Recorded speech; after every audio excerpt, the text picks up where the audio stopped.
ನಮಸ್ಕಾರ, BM ಟಿವಿಗೆ ಸ್ವಾಗತ. ನಾನು ಭಾಸ್ಕರ್ ಎಂ. ಗಂಡನಿಗೊಂದು ಹೆಂಡತಿಯ ಬಣ್ಣ, ಗಂಡ ಹೆಂಡತಿ ಇಬ್ಬರಿಗೆ ವಿಶೇಷ ಬಣ್ಣ, ಇದು ಮಕ್ಕಳ ಬಣ್ಣ. ಗಂಡ ಹೆಂಡತಿ ಇಬ್ಬರಿಗೆ ವಿಶೇಷ ಬಣ್ಣ, ಅದು ಮಕ್ಕಳ ಬಣ್ಣ. ಬಸವಾದಿ ಶ್ರೇಷ್ಠ ನೆನೆಸ್ತಾ ಈ ನಾಡಿನ ಹರವಂತರವರಿಗೆ ಭಕ್ತಿ ಶರಣಾರ್ಥಿ ಅರ್ಪಿಸ್ತಾ 1991ರೊಳಗೆ ಅಂಬೇಡ್ಕರ್ ಭಾರತ ಸೃಷ್ಟಿ ಕೊಡ್ತಾರೆ. ಅದಕ್ಕಿಂತ ಮುಂಚೆ ಹುಟ್ಟುವಾಗಲೇ ಅಂಬೇಡ್ಕರ್ ಭಾರತ ಹೆಸರು ಹುಟ್ಟಿದ್ರು. ಬಿ ಅಂದರೆ ಭಾರತ, ಆ ಭಾರತ ಸ್ಮರಣೆ ಮಾಡಿಕೊಂಡು ಶೋಷಿತ ಪರಿಧ್ವನಿಯಾಗಿರ್ತಕ್ಕಂಥ ರಾಮಾಯಣ ಹೆಚ್ಚಿನ ನಾಯಕರು ನಾಯಕರಾಗಿರ್ತಕ್ಕಂಥ ಬಾಬು ಜಗದೀಶ್ ಅವರಿಗೆ ಬ್ರಿಟಿಷ್ ಮಾತನ್ನು ಅರ್ಪಿಸ್ತಾ ರವಿದಾಸರ ಸ್ಮರಿಸಿಕೊಂಡು ಮನೆಯ ಮಹದಾನಿ ಮಲ್ಲೇಶ್ವರನ ಹಳೆಯ ಸಂಸ್ಮರಣೆ ಮಾಡಿಕೊಂಡು ಕುಸ್ತಿ ಕರ್ನಾಟಕ ರಾಜ್ಯದಲ್ಲಿ ಪ್ರಪ್ರಥಮವಾಗಿ ಈ ಸುಂದರ ಇವರಿಗೆ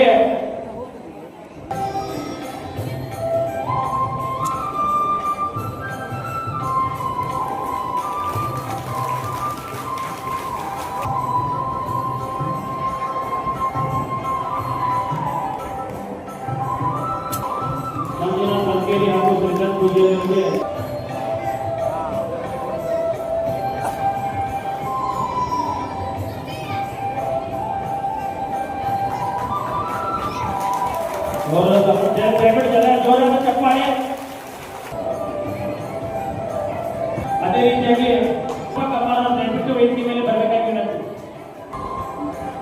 ಅದೇ ರೀತಿಯಾಗಿ ಕರ್ನಾಟಕ ಆಗಿರುವಂತಹ ಸಮಾಜ ಸೇವಾ ಸಂಘ ಮುಂಬೈ ಇವರಿಗೆ ಗೌರವ ಶ್ರೀ ಅಭಿಷೇಕ್ ಇನಾಮದಾರ್ ಅಭಿಷೇಕ್ ಗೌರವ ಸಮರ್ಪಿತ ಹಾಗೂ ಸಚಿವರು ಶಂಕರ್ಲಿಂಗ್ ಬಾಗೇವಾಡಿ ಅವರು ದಯವಿಟ್ಟು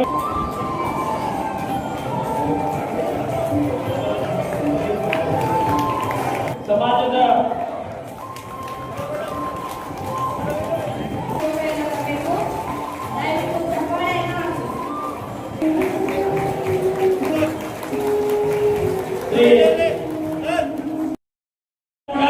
ಸಮಾಜದ ಸಂಘಟನೆಗಾಗಿ ದಯವಿಟ್ಟು ನಾವು ನಿಮ್ಗೆಲ್ಲ ಗೊತ್ತಿರಬೇಕು, ಇಡೀ ಜಿಲ್ಲೆಯಲ್ಲಿ ಕೂಡ ನಾವು ಒಂದು ಸಂಘಟನೆ ಇಲ್ಲದಂತ ಸಮಾಜ. ಅದಕ್ಕೋಸ್ಕರ ನಾವೆಲ್ಲರೂ ಕೂಡ ಸಂಘಟಿತರಾಗಿ ಬರುವಂತ ನಿರ್ಮಾಣಗಳಲ್ಲಿ ಎಲ್ಲಾ ರೀತಿಯಲ್ಲಿ ಕೂಡ ನಾವು ಏಳಿಗೆಯನ್ನು ಕಾಣಬೇಕಾಗ್ತದೆ. ಆ ನಿಟ್ಟಿನಲ್ಲಿ ಮುಂದೆ ಬರಬೇಕಾಗಿರೋದು ತಾಯಂದಿರು ಹಾಗೂ ನಮ್ಮ ಯುವ ಮಿತ್ರರು. ದಯವಿಟ್ಟು ನಾವೆಲ್ಲ ಯುವಕರು ಕೂಡಿಕೊಂಡು ಈ ಸಮಾಜವನ್ನು ಸಂಘಟನೆಯ ದೃಷ್ಟಿಕೋನ ಇಟ್ಟುಕೊಂಡು ನಾವೆಲ್ಲರೂ ಕೂಡ ಸಂಘಟಿತರಾಗಬೇಕು. ಆ ದೃಷ್ಟಿಯಲ್ಲಿ ತಾವು ಕೂಡ ಸಹಕಾರ ಅಗತ್ಯ. ಯಾಕಂದ್ರೆ ನಾವು ಪ್ರತಿಯೊಂದು ತಾಲೂಕಿಗೆ ಹೋದಾಗ ಕೂಡ ನೀವೆಲ್ಲರೂ ಕೂಡ ಬಹಳ ವಿಶೇಷವಾಗಿ ನಮ್ಮನ್ನ ಆರೈಕೆ ಮಾಡಿದ್ದೀರಿ.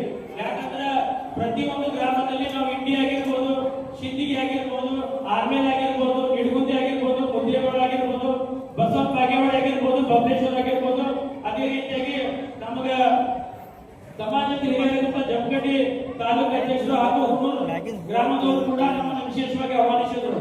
ಅವ್ರಿಗೂ ಕೂಡ ನನ್ನ ಕೃತಜ್ಞತೆಗಳ ಈ ಮೂಲಕ ಸಲ್ಲಿಸಲಿಕ್ಕೆ ಇಷ್ಟಪಡ್ತೀನಿ. ದಯವಿಟ್ಟು ನಾವು ಕೂಡ ಈ ಜಿಲ್ಲೆಯಲ್ಲಿ ಕೂಡ ನಾವು ಬಹಳ ಸಂಘಟಿತರಾಗಬೇಕು. ಬರುವಂತ ನಿರ್ಮಾಣಗಳಲ್ಲಿ ಕೂಡ ಈ ಸಮಾಜ ಐತಿ ಅನ್ನುವಂತ ದೃಷ್ಟಿಕೋನದಿಂದ ನಾವೆಲ್ಲರೂ ಕೂಡ ಸಂಘಟಿತರಾಗಿ ಈ ಜಿಲ್ಲೆಯಲ್ಲಿ ಕೂಡ ಈ ಸಮಾಜ ಅದ ಅನ್ನುವಂತ ಬೆಳಕಿಗೆ ತರುವಂತ ಕೆಲಸ ನಾವೆಲ್ಲರೂ ಕೂಡ ಮಾಡಬೇಕಾಗಿದೆ. ಆ ನಿಟ್ಟಿನಲ್ಲಿ ಕೂಡ ನಮ್ಮ ಗ್ರಾಮ ಮಟ್ಟದ ಪದಾಧಿಕಾರಿಗಳು ಹಿಡ್ಕೊಂಡು ಜಿಲ್ಲೆಯ ಅಧ್ಯಕ್ಷರಾದಿಯಾಗಿ ಮತ್ತು ನಮ್ಮೆಲ್ಲ ತಾಲೂಕು ಅಧ್ಯಕ್ಷರು ನೀವೆಲ್ಲರೂ ಕೂಡಿ ಈ ಸಮಾಜಕ್ಕಾಗಿ ನಾವು ಕೆಲಸ ಮಾಡುವಂತ ಒಂದು ದೃಢ ನಿಶ್ಚಯ ಈ ವೇದಿಕೆ ಮುಖಾಂತರ ನಾವೆಲ್ಲರೂ ಮಾಡಬೇಕಾಗಿದೆ. ಬಂಧುಗಳೇ, ದಯವಿಟ್ಟು ನಿಮ್ಗೆಲ್ಲರೂ ಗೊತ್ತಿದೆ, ನಾವು ಯಾರು ಕೂಡ ವಿಜಯಪುರ ನಗರದಲ್ಲಿದ್ರು ಕೂಡ ನಾವು ಸಮಾಜದ ಪರಸ್ಪರ ಒಂದು ಒಡನಾಟ ಆಗಲಿ ಇತ್ತಲಾಗಿ ನಮ್ಗೆಲ್ಲ ಗೊತ್ತಿದೆ. ಒಂದು ಆಧುನಿಕ ಜೀವನ ಶೈಲಿ ಹೇಗಂದ್ರೆ ನಮ್ಮ ಸಮಾಜದ ಬಗ್ಗೆ ಗೊತ್ತಿರುವುದಿಲ್ಲ. ಅಲ್ಲಿ ಮನೆಯವರು ಇಲ್ಲಿ ಬಂದವರು ಅಷ್ಟೇ ಮಾತಾಡ್ಬೇಕು. ಅದಕ್ಕೆ ಕಳೆದ ಏನೊಂದು 75 ವರ್ಷದಿಂದ ಏನು ಸಂಘಟನೆ ನಾವು ಆಗ್ಬೇಕಾಗಿತ್ತು, ಎಲ್ಲೋ ಒಂದ್ ಕಡೆ ನಮ್ಮ ಕಡೆಯಿಂದ ಲೋಪಗಳಾಗಿದ್ದಾವೆ. ಸಮಾಜದ ಸಂಘಟನೆ ಸಮಾಜದ ಹಿರಿಯರು ಮಾಡಬೇಕಾಗಿತ್ತು. ಯಾರು ಕೂಡ ಈ ಸಂಘಟನಾತ್ಮಕ ಒಂದು ದೃಷ್ಟಿಕೋನ ಇಟ್ಕೊಂಡು ಸಮಾಜನ ಬಟ್ಟುವಲ್ಲಿ ನಾವೆಲ್ಲರೂ ಕೂಡ ಭಾಗವಾಗಿದ್ದೀವಿ. ದಯವಿಟ್ಟು ನಾನು ನಿಮ್ಮಲ್ಲಿ ವಿನಂತಿ ಮಾಡ್ಕೊತೀನಿ. ತಾಲೂಕು ಬಂದು ತಾಲೂಕು ಅಧ್ಯಕ್ಷರುಗಳು ಬಂದಿದ್ರಿ, ಗ್ರಾಮ ಸಮಾಜದ ಪ್ರಮುಖರು ಬಂದಿದ್ರಿ, ಹಾಗೂ ಮುಖಂಡರು ಬಂದಿದ್ರಿ. ನಾವೆಲ್ಲರೂ ಕೂಡಿ ಒಂದು ಇಡಿಯಾಗಿ ಸಂಘಟನೆಯನ್ನ ವಿಜಯಪುರ ಜಿಲ್ಲೆ ಯಾವ ರೀತಿ ಸಂಘಟನೆ ಆಗಬೇಕು ರಾಜ್ಯದಲ್ಲಿ ನಾವು ಮಾದರಿ ಆಗಬೇಕು. ಆ ನಿಟ್ಟಿನಲ್ಲಿ ನಾವೆಲ್ಲ ಕಟ್ಟುವಂತ ಕೆಲಸ ಪ್ರಾಮಾಣಿಕವಾಗಿ ನಾವೆಲ್ಲ ಕೂಡ ಮಾಡೋಣ ಅನ್ನೋ ಮಾತನ್ನ ಈ ಸಂದರ್ಭದಲ್ಲಿ ಮೂಲಕ ಹೇಳಕ್ಕೆ ಇಷ್ಟಪಡ್ತೀನಿ.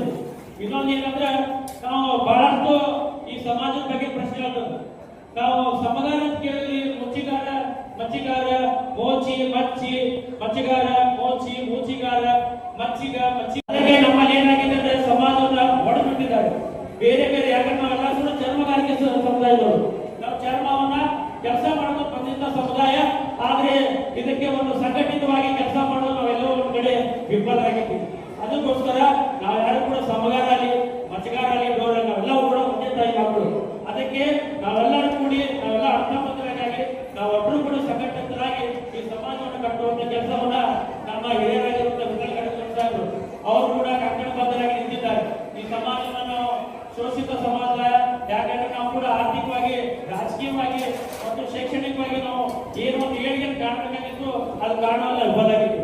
ನಮ್ಮ ಗುರುರಾಜ್ ಬೇಡಿಕರ್ ಅವರು ಕೂಡ ಇಲ್ಲಿ ಮೇಲೆ ಅವರು ಕೂಡ 2017ರಲ್ಲಿ ಶ್ರೀಮಂತ ಶ್ರೀ ಗುರು ರವಿದಾಸ್ ಪರಿಷತ್ ಅನ್ನು ಹುಟ್ಟಾಕಿದ್ದಾರೆ. 2017ರಲ್ಲಿ ಅದರ ಗೌರವಾಧ್ಯಕ್ಷರಾಗಿ ನಮ್ಮ ಜನಪ್ರಿಯ ಶಾಸಕರಾದ ವಿಠಲಗೌಡ ಇದ್ದಾರೆ. ಅವರ ನೇತೃತ್ವದಲ್ಲಿ ಇಡೀ ನಮ್ಮ ಮೂರು ಸಮುದಾಯನ ಒಂದೇ ವೇದಿಕೆಯಲ್ಲಿ ತರಬೇಕು. ನಾವು ಮೂರು ಸಮುದಾಯ ಕೂಡಿ ರಾಜ್ಯದಲ್ಲಿ ಒಂದು ಅಂಕಿ ಸಂಖ್ಯೆ ನಾವು ತೆಗೆದು ನೋಡಿದಾಗ ಒಂದು ಕನಿಷ್ಠ 15 ಲಕ್ಷ ಜನಸಂಖ್ಯೆಯನ್ನು ನಾವು ಹೊಂದಿದ್ದೀವಿ. ಆದ್ರೆ ದುರ್ದೈವ ಏನಂದ್ರೆ ರಾಜಕೀಯವಾಗಿ ಒಂದು ಶಕ್ತಿಯನ್ನು ಸಿಗಬೇಕಾಗಿತ್ತು, ಎಲ್ಲೇ ನಾವು ಅವ್ರ ಕಡೆ ಒಳಗೊಂಡಿದ್ದೆ. ಅದು ದುರ್ದೈವ.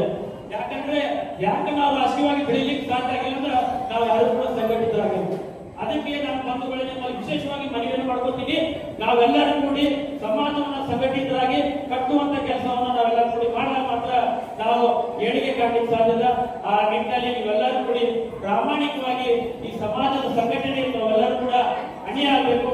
ಬರುವಂತ ತೀರ್ಮಾನಗಳಲ್ಲಿ ಕೂಡ ನಿಮ್ಗೆ ಗೊತ್ತಿದೆ, ಸಾಕಷ್ಟು ಯೋಜನೆಗಳು ಕೂಡ ದಲಿತರ ಪರವಾಗಿ ಮಾಡಿದ್ರು ಕೂಡ ಎಲ್ಲೋ ಒಂದು ಯೋಜನೆಗಳನ್ನ ಪಡ್ಕೊಳ್ಳೋದ್ರಿಂದ ಈ ಸಮಾಜ ವಿಫಲಾಗಿದೆ. ನಮ್ಮ ಮೂರು ಸಮಾಜ ವಿಫಲಾಗಿದೆ. ಡೋರ್ ಸಮಾಜ ಆಗಿರ್ಬೋದು, ಸಮಗಾರ ಸಮಾಜ ಆಗಿರ್ಬೋದು, ಮೋಚಿಗಾರ ಸಮಾಜ.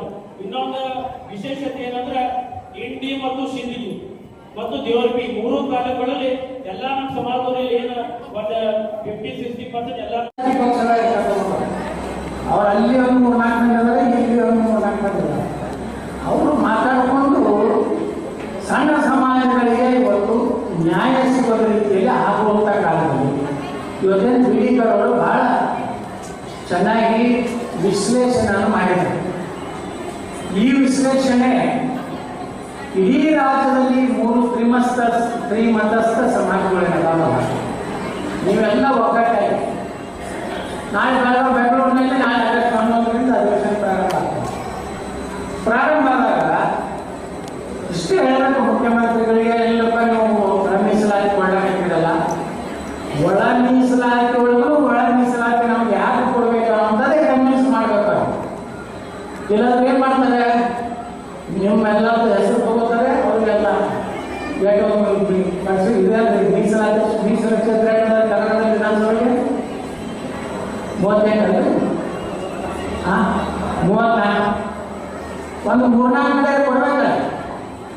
ಈ ಯುರೋಪದ ಕಟ್ಕೊಂಡವರು ನಮ್ಮ ಬಸವರಾಜ ಮಂತ್ರಿ ನೋಡೋದು ಈ ಬರದ ಒಳ್ಳೆ ಕರ್ನಾಟಕದಲ್ಲಿ ಅದು ಧೈರ್ಯ ಮಾಡೋದಲ್ಲ. ನಾ ಕಟ್ಕೊಂಡು ಧೈರ್ಯ ಮಾಡಿ ಸಮಾಜವನ್ನು ಕೂಡಿಸಿ ಎಷ್ಟು ಬಂದು ಸ್ಟೇಜ್ ಮ್ಯಾಗ ಕೊಟ್ಟಿರ್ತಾರೆ. ಒಬ್ಬೊಬ್ಬರು ಸ್ಟೇಜ್ ಮ್ಯಾಗ ಕೊಂಡು ಇಲ್ಲಿ ಅವ್ರು ರೆಡಿ ಮಾಡ್ತಾರೆ, ಯಾರೇನು ಮಾಡ್ತಾರೆ.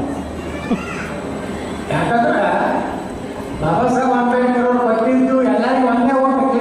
ಯಾಕೆ ಆಟಲ್ಲ ವ್ಯಕ್ತಿ ಕೊಟ್ಟಿಲ್ಲ. ಭಾಳ ಮೈನಾರಿಟಿ ಒಳಗೆ ಭಾಳ ಮೈಕ್ರೋ ಕಮ್ಯುನಿಟಿ ಇದೆಯಪ್ಪ, ನಿಮ್ಗೆ ಗೆದ್ದ ಕೊಡ್ತಾರೆ ಎಲ್ಲ ಇದ್ರ ಸಲುವಾಗಿ ಓಟ್ ಕೊಡೋದಕ್ಕೆ ಒಂದು ದೊಡ್ಡ ಹೋರಾಟ ಮಾಡ್ಯಾರ ಅಂಬೇಡ್ಕರ್ ಅವರು. ನಾ ಎಲ್ಲ ಕೇಳ ಕಾಂಟ್ರವರ್ಸಿ ಆಗ್ತಾವ. ದಲಿತರಿಗೆ ಬೋಧನೆ ಮಾಡೋದು ಗಾಂಧಿ ಇದು ಭಾಳ ದೊಡ್ಡ ಚರ್ಚೆ ಆಗಿದೆ ದೇಶನಾಗ. ಅಲ್ಲಿ ದಲಿತರು ಇಂಥ ಒಂದು ಇತಿಹಾಸ ನಮಗೆ ನಮ್ಮ ದೇಶದ ಸ್ವಾತಂತ್ರ್ಯದ ವ್ಯವಸ್ಥೆಯೊಳಗೆ ಅಂಬೇಡ್ಕರ್ ಅವರು ಇರದೇ ಇದ್ದರೆ, ಇವತ್ತು ನಾವೇನು ಬಾಬಾ ಸಾಹೇಬ್ ಅಂಬೇಡ್ಕರ್ ಅವರು ಇರದೇ ಇದ್ದರೆ ಮೀಸಲಾತಿ ದೇಶದಲ್ಲಿ ಬರಲಿಕ್ಕೆ ಸಾಧ್ಯವೇ ಇರಲಿಲ್ಲ. ಇದು ಮೊದಲು ಸತ್ಯ.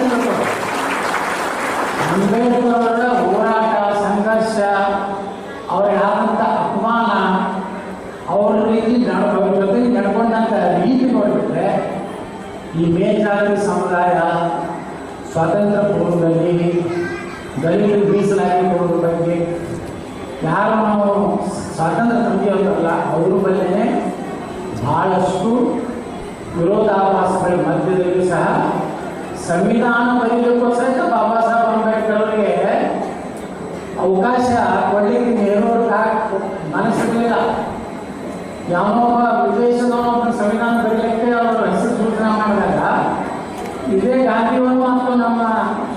ವಲ್ಲಭಭಾಯಿ ಪಟೇಲರು ಅವ್ರು ಹೇಳ್ತಾರ ಅಂಬೇಡ್ಕರ್ ಇಷ್ಟೆಲ್ಲ ಶಿಕ್ಷಣ ಪಡ್ಕೊಂಡು ಮಾನವ ನಮ್ಮಲ್ಲಿ ಶಿಕ್ಷಣದಲ್ಲಿ ಸಾಕಷ್ಟು ಅಧ್ಯಯನ ಮಾಡೋಂಥವ್ರನ್ನ ನಾವು ಸಂವಿಧಾನ ಬರೆಯುವಂಥದ್ದು ಅಧ್ಯಕ್ಷ ಮಾಡಿದ್ರೆ ಬಟ್ ಅನಾಹುತ ಅಂದಾಗ ಅಂಬೇಡ್ಕರ್ನ ಸಂವಿಧಾನದ ಇದಕ್ಕೆ ಕಮಿಟಿ ಚೇರ್ಮನ್ ಆಗ್ತಾರೆ. ಅವಾಗ ಸಾಕಷ್ಟು ಸಂಘರ್ಷ ಆಯ್ತು. ಅಂಬೇಡ್ಕರ್ ಅವರು ಇನ್ನೂ ಒಂದು ವಿಚಾರ ಹೇಳಿದ್ರು, ದಲಿತರಿಗಾಗಿನೇ ಪ್ರತ್ಯೇಕ ದಲಿತರಂತೆ ಹೋಗಾಗಬೇಕು. ಅದಾಗಲಿಲ್ಲ. ಯಾಕಂದ್ರೆ ಅಂಬೇಡ್ಕರ್ ಆ ವಾದ ಮಾಡಿದ್ರಪ್ಪ ಅಂದ್ರೆ ಒಬ್ಬ ದಲಿತ ವ್ಯಕ್ತಿ ಒಮ್ಮೆ MLA MP ಗ್ರಾಮ ಪಂಚಾಯತ್ ಆಗಿದ್ದರೆ ಮೇಲ್ಜಾತಿಯವ್ರ ಮೇಲೆ ಡಿಪೆಂಡ್ ಆಗಬೇಕು. ಮೇಲ್ಜಾತಿಯವ್ರು ಯಾವಾಗಲೂ ಕಾಟಾಗಿ ಬಾಬಾರಿ ಅನ್ಕೋತ ಹೋಗ್ಬೇಕು. ಅವಾಗ ಅಂಬೇಡ್ಕರ್ ವಿಚಾರ ಮಾಡಿದ್ರು. ಅಂದ್ರೆ ಎಷ್ಟು ಅವರು ಮುಂದಿನ ವಿಷನ್ ಹೇಗಿತ್ತು ಅಂಬೇಡ್ಕರ್ ಅಂದ್ರೆ ಈ ರೀತಿಯಾಗಿ ನಮ್ಮೆಲ್ಲ ಅಸ್ಪೃಶ್ಯ ಜನಾಂಗಗಳಿಗೆ ಮೀಸಲಾತಿ ಸಿಗಬೇಕಾದ್ರೆ ಒಂದು ದೊಡ್ಡ ಸಂಘರ್ಷ ಹೋರಾಟ ಆಗಿದೆ. ಈಗ ಒಳ ಮೀಸಲಾತಿಯಲ್ಲಿ ಒಳ ಮೀಸಲಾತಿ ಈ ಹೋರಾಟಕ್ಕೆ ಇವತ್ತು ಕಡಕೊಂಡ್ರ ನೇತೃತ್ವದಲ್ಲಿ ಇಡೀ ರಾಜ್ಯದಲ್ಲಿ ಇವತ್ತೇನು ಸಂಘಟನೆ ಮಾಡ್ತಾ ಇದ್ದೀವಿ. ಎಲ್ಲ ಕಡೆ ಮಾಡಿ ವಿಧಾನಸಭೆ ನಡೆಯುವಾಗ ವಿಠಲ್ ಕಡಕೊಂಡ್ರ ಪ್ರಸ್ತಾಪ ಮಾಡಿ ನಾ ಹೇಳ್ತಿದ್ದಕ್ಕೂ ಅವ್ರಿಗೆ ಸಪೋರ್ಟ್ ಮಾಡ್ತೀನಿ. ನಾ ಹೇಳ್ತೀನಿ, ಸರ್ಕಾರಕ್ಕೆ ಹೇಳ್ತೀನಿ, ಈಗಂತೂ ನಮಗೇನು ಯಾವ ಪಾರ್ಟಿ ಏನಿಲ್ಲ. ಏನಂತಾರಲ್ಲ, ಯಾವುದು ಯಾವ ಪಾರ್ಟಿಗೆ ಸಂಬಂಧ ಇಲ್ಲ. ನನಗೆ ಹಂಗೆ ಬೇಕಾದ್ರೆ ಮಾತಾಡ್ಬರ್ತದೆ. ಅಲ್ಲಿ ಹಂಗೆ ಮಾತಾಡ್ಬೇಕು, ಹಿಂಗೆ ಮಾತಾಡ್ಬೇಕು, ಪಕ್ಷ ಇರೋದು ಏನು ಸುಳ್ಳಾಡಿದ್ದೀನಿ. ಪಕ್ಷ ಇರೋದಿದ್ರೆ ಅವ್ರಿಗೆ ಹಂಗೆ ಕಟ್ಕೊಂಡು ನನಗೆ ಯಾವುದೇ ಹ್ಯಾಂಗೆ ಕಾಣಿಸ್ತದೆ ಮಾತಾಡ್ಬಿಡ್ತೀನಿ. ಹೌದು, ಕಟ್ಟಕೊಂಡ ಹೇಳಿದಂಥ ಪ್ರಸ್ತಾಪ ಸತ್ಯ ಐತಿ. ಅವ್ರಿಗೆ 2% ನೋಡಿ, ಇಲ್ಲ ನಾವು ಬಿಟ್ಟು ಕೊಡೋಲ್ಲ ನೋಡ್ರಪ್ಪ, ನೀವು 1% ಕೊಡ್ರಿ, ನಮ್ಮ ಮೀಸಲಾತಿ ಹೆಚ್ಚಿಗೆ ಮಾಡಿರಿ 1%. ನಮ್ಮಲ್ಲಿ ಮಾಡಿ ಅವಾಗ ಯಾರ್ಯಾರು ಆ ಮಾಡಿ ಕಟ್ಕೊಂಡು ಮೀಸಲಾತಿ 1% ಹೆಚ್ಚಾಯ್ತು. ಬೊಮ್ಮಾಯಿ ಸರ್ಕಾರ ಆಯ್ತಲ್ಲ, ಒಳ ಮೀಸಲಾತಿ ಸರಿಯಾಗಿ ಅದನ್ನ ಹೇಳೋದಾಗಲಿಲ್ಲ. ನಮ್ಮ ಮಂದಿ ಹೇಳೋದಾಗಲಿ ಎಲ್ಲರೂ ಹೇಳೋದಾಗ್ಬಿಟ್ಟು ಕಾರಣ ನಮ್ಗೆ ಸರಿಯಾಗಿ ಒಳ ಮೀಸಲಾತಿಯಲ್ಲಿ ನೋಡಿ. ಇನ್ನು 3 ಸಮಾಜದ್ದು ಏನು ಮೀಸಲಾತಿ ನೀವು ಬೇಡ ಕಟ್ಟಿರಲ್ಲ, ಅದರೊಳಗೆ ಒಬ್ಬರೇ MLA ಆಗ್ತಾನೆ, ಒಬ್ಬರೇ MP ಆಗ್ತಾನೆ, KPSC ಸರ್ಕಾರಿ ನೌಕರಿ ಸಿಗ್ತದೆ, IAS ಆಗಲಿಕ್ಕೆ ಸಾಧ್ಯತೆ, IPS ಆಗಲಿಕ್ಕೆ ಸಾಧ್ಯತೆ. ಅಂದ್ರೆ ಸ್ಟ್ರಿಕ್ಟ್ಲಿ ಈ ಕಮ್ಯುನಿಟಿಗೆ ಸಂಬಂಧಪಟ್ಟವರೇ ಮೀಸಲಾತಿ ಅರ್ಹರಾಗ್ತಾರೆ. ಈಗ ವೇಗ ಹಾಕೊಂಡ್ರೆ ದೊಡ್ಡವರೆಲ್ಲ ಹೊಡ್ಕೊಂಡು ಹೋಗ್ತಾರೆ. ಹೀಗಾಗಿ ಅವಾಗೆಲ್ಲ ಭಾಳಷ್ಟು ಬೇಡಿಕೆಗಳಿರ್ತಾರೆ. ಭಾಳಷ್ಟು ಶ್ರೀಮಂತಸ್ಥ ಏನೋ ಸಂಘಟನೆ ಮಾಡಾಗ ಶಿಕ್ಷಣದಲ್ಲಿ 3 ಸಮಾಜದ ಕೂಡಿ ಶಿಕ್ಷಣ ಸಂಸ್ಥೆ ತೆಗಿಬೇಕು, 3 ಸಮಾಜ ಕೂಡಿ ಒಂದೇ ಜಗತ್ತುಗಳು ಮಾಡ್ಕೋಬೇಕು. ಏನೇನು ನ್ಯಾಯ ಓದಿ ಅದನ್ನೆಲ್ಲರೂ ಒಂದು ಸಣ್ಣ ಪುಟ್ಟ ಭಿನ್ನಮತ ಬಿಟ್ಬಿಡಿ. ಅಪ್ಪಸವರ ಯಾರ ಬಗ್ಗೆನೂ ಈಗೇನೋ ಸುರೇಖ ಕಟ್ಟಿಕೊಂಡು ಒಬ್ಬರು MLA ನಿಮ್ಗೆ ಸಿಗ್ತಾರೆ, ನೀವು ಬರದೇಕ್ರಿ. ಅವ್ರು ಏನಿರ್ತ ನಿಮ್ಮ ಸಮಾಜಕ್ಕೆ ನ್ಯಾಯ ಕೊಡಿಸೋದ್ರೆ ನಾನು ಗಟ್ಟಿಯಾಗಿ ನಿಲ್ತೇನೆ ಹೇಳಿ ನಾವೇನು ಮಾಡ್ತಾರೆ ಆ ಸಮಾಜಕ್ಕೆ ನ್ಯಾಯ ಮಾಡೋದು. ನನ್ನ ಮೇಲೆ ಜಿಲ್ಲಾಡ್ತಾರೆ ಕೆಲವು ಮಂದಿ, ನಾನು ಮುಸ್ಲಿಮ್ ಸ್ಟೇಟ್ಮೆಂಟ್ ಕೊಡಿಸ್ತಿರ್ತಾರೋ ಅವ್ರು ಯಾರು ಕೊಡಿಸ್ತಿರ್ತಾರೋ ಗೊತ್ತಿಲ್ಲ. ಬಿಜಾಪುರನಾಗ ಯಾರು ರಾಜಕೀಯ ಮಾಡ್ತಾರಲ್ಲ, ನಮ್ಗೇನಂದ್ರೆ ನಮ್ಗೆ ಈಗ ಎಲ್ಲ ಸಮಾಜಗಳು ಬಿಜಾಪುರನಾಗ ನಮಗೆ ಹೋಗ್ತಾಯಿದ್ದಾರೆ ಕಟ್ಕೊಂಡವ್ರು. ನನಗೆ ಶ್ರೀಮಂತ ಸಂದೇಶವನ್ನು ಕೊಡ್ತಾ ಇದ್ದೀನಿ. ಇದು ಅತ್ಯುತ್ತಮ ಸಂದೇಶ. ಜೊತೆಗೆ ಬಂಧುಗಳೇ, ಇವತ್ತು ಶ್ರೀಮಂತಸ್ಥರ ಸಂಘಟನೆಗಳಲ್ಲಿ ಮುಂಬರುವಂತಹ ಜನಗಣತಿಯಲ್ಲಿ ನನ್ನ ಕಳಕಳಿಯ ವಿನಂತಿ ಏನಪ್ಪಾ ಅಂದ್ರೆ, ಅದರಲ್ಲಿ ವಿಶೇಷ ಪುರುಷರಿಗೆಲ್ಲ ಮಾತೆಯರೇ ಇರ್ತಾರೆ, ಅವ್ರು ತಮ್ಮ ಮನೆಗೆ ಬರ್ತಾರೆ. ನೀವು ಯಾರು ಏನು ಎಂತು ಎಲ್ಲವನ್ನ ಕೇಳ್ತಾರ. ನಿಮ್ಮಲ್ಲಿ ಎಷ್ಟು ಜನ ಎಜುಕೇಶನ್ ಅದಾರ, ಎಷ್ಟು ಜನ ನೌಕರಿ ಮಾಡ್ತಾರೆ, ನಿಮ್ಮ ಜಾತಿ ಯಾವುದು, ಜಾತಿ ಅಂದ್ರೆ ಅವರು ಸನ್ಮಾನ್ಯ ಕಾಂಗ್ರೆಸ್ ಸಾಹೇಬ್ ಏನ್ ಹೇಳ್ತಾನೆ, ಬರೇ ಎಡ ಬರೀರಿ, ಎಡ ಬಲ. ನಿಮ್ಗೆ ಗೊತ್ತೈತಿ ಎಡ ಬಲ ಏನು ಅಂತ ಹೇಳಿ ನಾನೇ ವಿವರಣೆ ಮಾಡಕ್ಕೆ ಅವಶ್ಯಕತೆ ಇಲ್ಲ ಅಂತ ನನ್ನ ಭಾವನೆ ಐತಿ. ಆದರೂ ಹೇಳ್ತೀನಿ,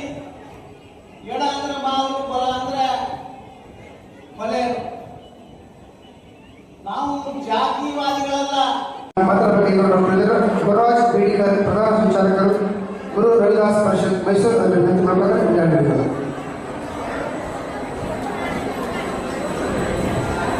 ವೇದಿಕೆಯಲ್ಲಿರ್ತಕ್ಕಂತಹ ಎಲ್ಲ ಗಣ್ಯಮಾನ್ಯರೇ, ಸಭೆಯಲ್ಲಿರತಕ್ಕಂತಹ ನನ್ನ ಎಲ್ಲ ಸಹೋದರ ಸಹೋದರಿಯರೇ, ಈ ಸಭೆಯನ್ನು ಉದ್ದೇಶಿಸಿ ನಾನು ಮಾತನಾಡಲಿಕ್ಕೆ ಬಹಳ ಇದೆ. ಅದರಿಂದಲೇ ಹೇಳ್ತಾ ಇರೋದು, ದಯಮಾಡಿ ಶಾಂತ ಚಿತ್ರದಿಂದ ಕೇಳಿ. ನಿಮ್ಮ ಗೃಹವಾರ್ತೆ ಆಮೇಲೆ ಮಾಡ್ಕೊಳ್ಳಿ, ಮನೆ ವಿಷಯಗಳನ್ನು ಇಲ್ಲಿ ಮಾತಾಡೋಕ್ಕಿಲ್ಲ. ಇಲ್ಲಿ ಏನು ಮಾತಾಡ್ತಾರೆ ಅದನ್ನು ಒಂದು ಕೇಳಿ. ಎಂತೆಂಥವರೆಲ್ಲ ಬಂದಿದ್ದಾರೆ, ದಯಮಾಡಿ ಒಂದು ಅಪೂರ್ವವಾದಂಥ ಒಳ್ಳೆಯ ಅವಕಾಶ. ಚ್ಯುತಿ ತರಬೇಕು, ಕ್ಷಮಿಸಿ. ಇಲ್ಲಿ ಏನಾಗಿದೆ, ಸದಾಶಿವ ಆಯೋಗ ವರ್ಗೀಕರಣ ಮಾಡಿ.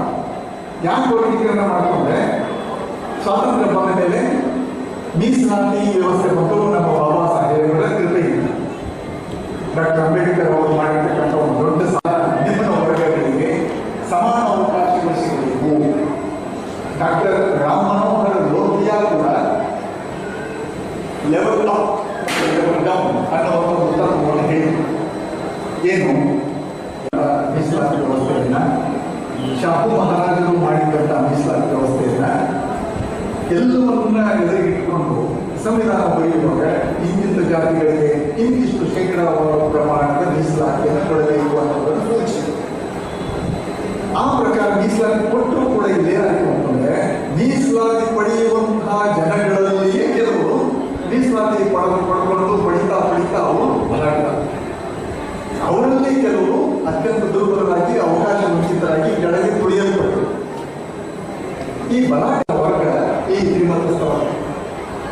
ಆದರೂ ಕೂಡ ಇವರು ದಲಿತರಿಗೆ ಬ್ರಾಹ್ಮಣರಿಗೆ ದಲಿತರು ಅನ್ನೋ ಮಟ್ಟಿಗೆ ಅಚ್ಚುಕಟ್ಟಾದಂಥ ಜೀವನ ನಡೆಸ್ತಾರೆ.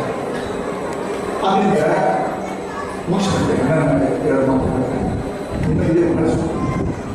ಇವತ್ತು ಆಗಬೇಕಾಗಿರ್ತಕ್ಕಂಥ ಕೆಲಸ ಏನಂದರೆ, ಈ ಸದಾಶಿವ ಆಯೋಗ ಮಾಡಿರ್ತಕ್ಕಂಥ ಒಂದು ದೊಡ್ಡ ಅನಾಹುತ. ಈ ನಿಬಂಧಕರನ್ನು ನೋಡಿಬಿಟ್ಟು ಮಾನವ ಸಂಬಂಧಿತ ಜಾತಿಗಳ ಬಗ್ಗೆ ವಿಶೇಷ.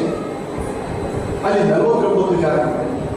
ಆ 49ರಲ್ಲಿ ಈ ಶ್ರೀಮಂತಸ್ಥರು ಅಂತ ಏನು ಮುಖ್ಯ 3 ಜಾತಿಗಳಿವೆ: ಜೋಹರ, ಮಚ್ಚಿಗಾರ, ಸಮಗಾರ.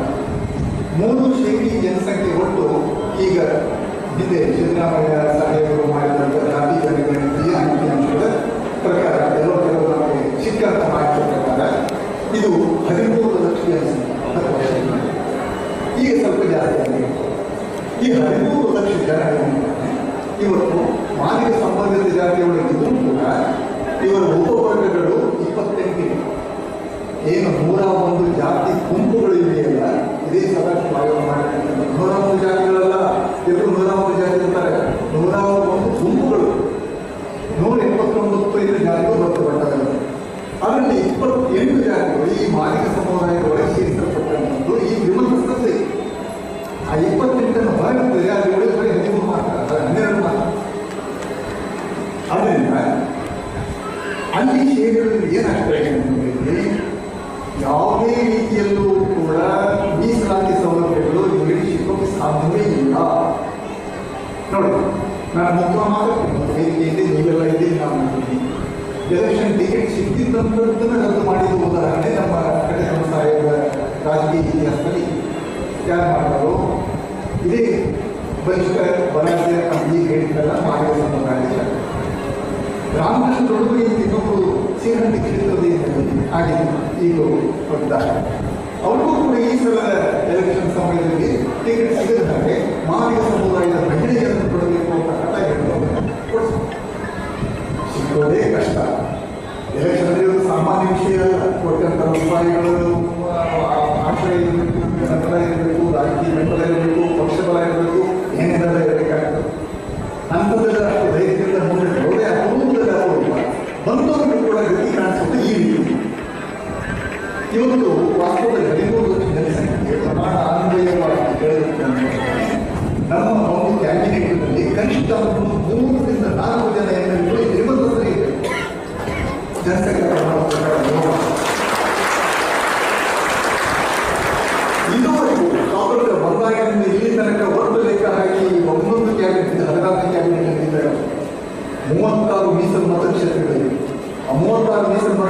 ಇಂದು ಈ 16 ಕ್ಯಾಬಿನೆಟ್ನಲ್ಲಿ ಒಂದು ವೇಳೆ 300 ಜನ 400 ಜನ MLCಗಳು ಇದ್ದಿದ್ದರೆ ಇವತ್ತು ಹೆಚ್ಚು ಕಡಿಮೆ 75 ಜನ ನಮ್ಮಲ್ಲಿ MLAಗಳು ಮಾಜಿ MLAಗಳು ಇರಬೇಕು. ಇಲ್ಲ ಆಗಿದ್ದರೆ 12 ಜನ, ಉಳಿದವರೇ ಬಂದಿದ್ದರು. ಅದರಲ್ಲಿ ಒಬ್ಬರು ಬಿಜೆಪಿ ಇದ್ದಾರೆ, ಒಬ್ಬರು ಆಳುವ ಪಕ್ಷ ಕಾಂಗ್ರೆಸ್. ಹಾಗಾಗಿ ಇಂತಹ ಒಂದು ಸ್ಥಿತಿಯನ್ನು ನಾವು ಹೋಗಲಾಡಿಸಬೇಕು ಅನ್ನೋದಕ್ಕೆ ಇವತ್ತು ಈ ಮಾದಿಗ ಸಂಬಂಧಿತ ಜಾತಿಯ ಪಟ್ಟಿಯಿಂದ ಮೊದಲಿಗೆ ನಿಬಂಧಿಸಿದ ವರ್ಗವನ್ನು ಬೇರ್ಪಡಿಸಿಬಿಟ್ಟು ಪ್ರತ್ಯೇಕ ಮೀಸಲಾತಿ ಸ್ಥಾಪಿಸಿದರು. ಇವರಿಗೆ